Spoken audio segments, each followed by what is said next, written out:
بسم اللہ الرحمن الرحیم۔ السلام علیکم۔ آج کا ہمارا ٹاپک اسلامی واقعات کے ریلیٹڈ ہے۔ تو اسلامی تعلیمات اور تاریخی واقعات میں کوے کے حوالے میں سب سے اہم واقعہ حضرت آدم علیہ السلام کے بیٹے حضرت قابیل اور حضرت حابیل کی قصے سے منسوب ہے۔ یہ واقعہ قرآن پاک کی سورۃ مائدہ میں بیان ہوا ہے۔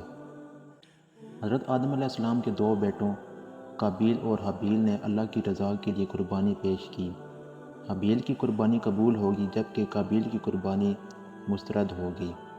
قابیل نے حسد اور غصے میں آ کر حابیل کو قتل کر دیا۔ یہ انسانیت کی تاریخ میں پہلا قتل تھا۔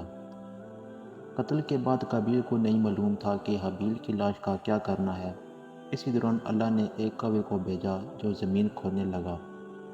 قابیل نے کوے کو دیکھ کر سمجھا کہ اسے بھی اپنے بھائی کی لاش کو زمین میں دفن کرنا چاہیے۔ اس طرح کوے نے قابیل کو لاش دفن کرنے کا فیصلہ سکھایا۔ قرآن پاک میں اس واقعے کا ذکر اس طرح کیا گیا ہے۔ پھر اللہ نے ایک کوا بھیجا جو زمین کھودنے لگا تاکہ اسے دکھائے کہ وہ اپنے بھائی کی لاش کو کیسے چھپائے۔ اس نے کہا، ہائے افسوس، میں اس کوے جیسا بھی نہ ہو سکا کہ اپنے بھائی کی لاش چھپاتا۔